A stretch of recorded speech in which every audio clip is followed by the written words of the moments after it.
اب ایک اور کام کیا گیا رات کی تاریکی میں، اور رات کی تاریکی میں پاکستان تحریک انصاف کے مرکزی سیکریٹریٹ پر بولا گیا ہے دھاوا، سی ڈی اے نے دھاوا بولا ہے، اور سی ڈی اے کس کے انڈر ہے؟ C D A Mohsin Naqvi صاحب کے انڈر ہے، وزارت داخلہ کے انڈر ہے، اور اگر براہ راست دیکھا جائے تو کابینہ ڈویژن یعنی کہ وزیر اعظم شہباز شریف صاحب کے انڈر ہے، اور یہ سی ڈی اے کے ذریعے یہ کاروائی کروائی گئی ہے، اور محسن نقوی صاحب کی وزارت، اور دوسرا رؤوف حسن صاحب پہ قاتلانہ حملہ ہوا اور وہ بھی وزارت داخلہ کے انڈر آتا ہے، اور پولیس رپورٹ، پولیس میں جو ایف آئی آر درج کروائی گئی، رؤوف حسن صاحب کا الزام، پی ٹی آئی کا الزام ہے کہ اس کو ہم مسترد کرتے ہیں، اس پہ کوئی پیش رفت نہیں ہو رہی، اور کسی قسم کی کوئی نہیں ہو رہی جی پیش رفت، نہیں پہچانا جا رہا، حالانکہ چند گھنٹوں کا کام ہے، اور کیمراز لگے ہوئے ہیں سیف سٹی پروجیکٹ کے تحت، جدید ترین کیمرے لگے ہوئے ہیں، لیکن کچھ نہیں ہو رہا۔ تو دوسرا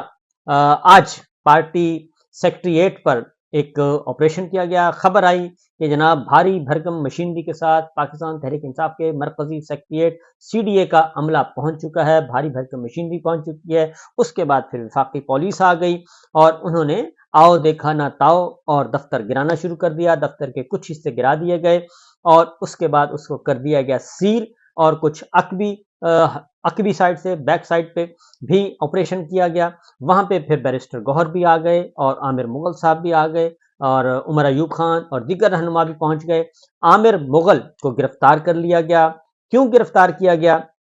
اس لیے گرفتار کیا گیا، عامر مغل صاحب نے 8 جون کو جلسے کی درخواست دی ہوئی ہے ضلعی انتظامیہ کو، اور وہ ضلعی انتظامیہ نہ صرف درخواست دی ہوئی ہے بلکہ ہائی کورٹ میں پیٹیشن بھی کر دی ہے کہ ہمیں 8 جون کو جلسہ کرنا ہے، اسلام آباد میں اس کی اجازت دی جائے۔ تو عامر مغل صاحب کو گرفتار کر لیا گیا، گھسیٹتے ہوئے پولیس ان کو لے گئی،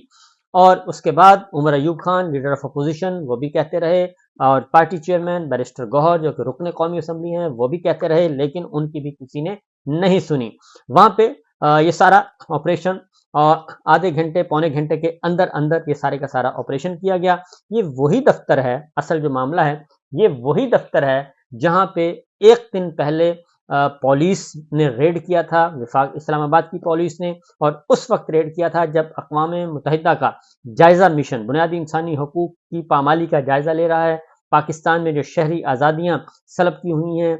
غاصبوں نے ان کا جائزہ لے رہا ہے، تو اقوام متحدہ کا سفارتی مشن جو ہے وہ آیا ہوا تھا پاکستان تحریک انصاف کے اسی دفتر میں، اور ان کی موجودگی میں ہی وفاقی دارالحکومت وفاقی پولیس نے جو کہ محسن نقوی صاحب کے انڈر آتی ہے اس نے یہ کام دکھایا، ریڈ کیا، اور سفارتکاروں نے بھی اس کو اپنی امبیرسمنٹ سمجھا، انہوں نے اپنی اس کو بے توقیری سمجھا کہ سفارتکاروں کی موجودگی میں، وہ بھی اقوام متحدہ کے سفارتکار، ان کی موجودگی میں پولیس نے یہ کام کیا، ورنہ پولیس اس کے بعد بھی کام کر سکتی تھی، لیکن چونکہ جو اسلام آباد کے چیف ہیں، پولیس چیف، ان کو محسن نقوی صاحب باقاعدہ طور پہ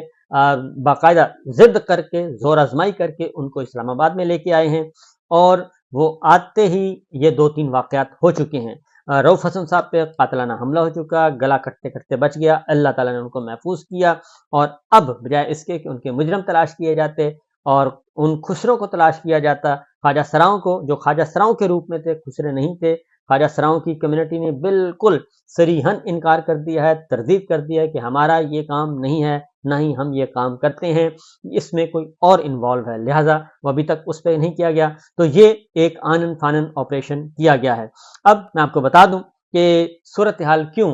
یہاں تک آئی ہے، اور پاکستان تحریک انصاف کے اب اسلام آباد کا دفتر کیوں کھٹکنا شروع ہوا، اور اس لیے کہ مولانا فضل الرحمان صاحب اور پاکستان تحریک انصاف کے درمیان ایک انڈرسٹینڈنگ ہو چکی ہے، اور ایک بڑی تحریک کی تیاریاں کی جا رہی ہیں، بڑی تحریک کی تیاریاں ہو رہی ہیں، اسی لیے یہ سب کچھ جو ہے ہاتھ پاؤں پھولے ہوئے ہیں سرکار کے سہولتکاروں کے، اور کیونکہ مینڈیٹ ہے چوری کا، اور فارم 47 کی سرکار ہے، پنجاب میں بھی، مرکز میں بھی، بلوچستان میں بھی، اور سندھ میں بھی، ہر جگہ، اور پورے کا پورا مینڈیٹ جو ہے وہ فارم 47 کے تحت لوٹا ہوا ہے۔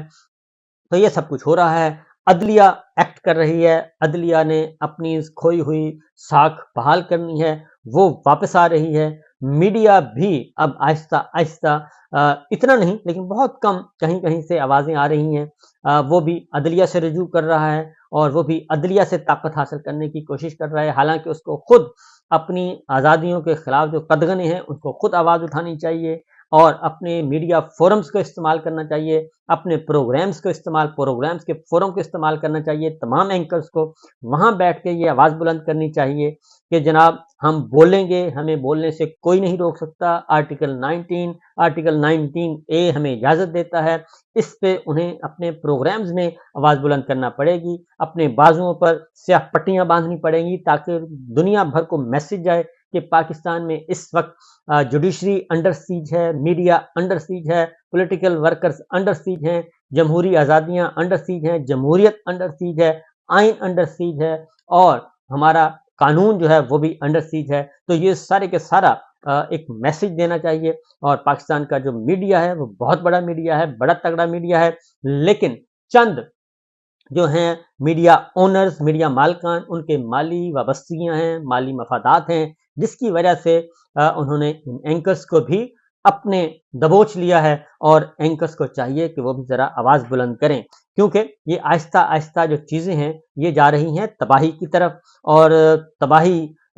سے نکلنے کا ایک ہی راستہ ہے کہ جناب آپ ذرا اٹھیں، ہمت کریں اور اپنے حقوق واپس لیں، کیونکہ آئین اور قانون اس بات کی اجازت دیتا ہے آپ کو۔ اب آتے ہیں جی، عمران خان صاحب سے ہوئی تھی ملاقات، اور عمران خان صاحب سے ملاقات ہوئی پارٹی رہنماؤں کی کل دن میں، تو انہوں نے سختی سے یہ کہا ہے کہ رؤف حسن صاحب کے واقعے پہ بہت زیادہ وہ غصے میں ہیں، رنجیدہ ہیں، اور صورتحال اس کے بعد ہی کشیدہ ہوئی ہے، اور انہوں نے عمران خان صاحب نے یہ اندر گفتگو کی، اور عمر ایوب صاحب نے باہر آ کر بیان کی کہ جو مجھے لگتا ہے کہ یہ چیزیں اس لیے سارے کے سارے پریشان ہیں کہ 16 دسمبر عمران خان صاحب نے کہا کہ 16 دسمبر 1971 میں پاکستان 2 لخت ہوا، وہ فیصلہ فرد واحد جنرل یاہیا کا تھا۔ عمران خان نے کہا کہ وہ اس وقت بھی فرد واحد کے فیصلے چل رہے ہیں ملک میں، اور پھر دوسری جانب یہ ساری باتیں، اور دوسری بات ایک اور وجہ بھی بنی، اور وہ بھی انشاءاللہ میں کل آپ کو 2-3 وجوہات ہیں وہ ساری کی ساری میں آپ کو کل بتاؤں گا، کیونکہ ٹائم ختم ہو رہا ہے۔ تو دوسری جانب ہو یہ رہا ہے کہ عدت کا کیس میں نے آپ کو بتایا، سائفر کا کیس ختم ہونے جا رہا ہے، اور وہ اگلی منگل تک ایڈجرن ہوا ہے، اور 2 مقدمات رہتے ہیں، اس کے علاوہ کوئی اور ہے نہیں۔ تو 28-29 مئی کو معاملہ جو ہے وہ کافی ہوں گے۔ پھر نواز شریف صاحب جو ہیں وہ مسلم لیگ نواز کی صدارت سنبھال رہے ہیں 28 مئی کو۔ ادھر مولانا فضل الرحمان صاحب کی اور پاکستان تحریک انصاف کی اچھی انڈرسٹینڈنگ ہو گئی ہے، اور منیمم ایجنڈے پہ بات چیت ہو گئی ہے، MOU سائن ہو چکا ہے۔ اب کچھ موڈیلٹیز طے کی جا رہی ہیں تاکہ کوئی ایک دوسرے کو دھوکہ نہ دے، ایک دوسرے کے ساتھ فریب نہ کرے اور بٹرے نہ کرے، اور جو کمٹمنٹ ہو اس کو پورا کیا جائے، اور کمٹمنٹ بڑی جاندار قسم کی ہو رہی ہے، یہ میں آپ کو بتا دوں۔ تو بہرحال صورتحال یہ ہے کہ حالات ایسے ہو چکے ہیں کہ آزاد امیدوار ہیں مصطفیٰ نواز کھوکھر صاحب، اسلام آباد سے 2 سیٹوں پہ لڑے تھے، 2 سیٹوں پہ ہار گئے، تو انہوں نے کہا ہے کہ میں قرآن پر حلف دینے کے لیے تیار ہوں کہ میرے پاس جو فارم 45 ہیں ان میں کسی قسم کی فورجری نہیں ہوئی، اور ان فارم 45 کے مطابق پاکستان تحریک انصاف اسلام آباد سے 3 سیٹیں جیت چکی ہے۔ تو یہاں تک آوازیں اٹھ رہی ہیں، جماعت اسلامی کہہ رہی ہے، یہ سارا کا سارا جو مینڈیٹ چوری کر کے یہ ایک خاندان کے حوالے کیا کہ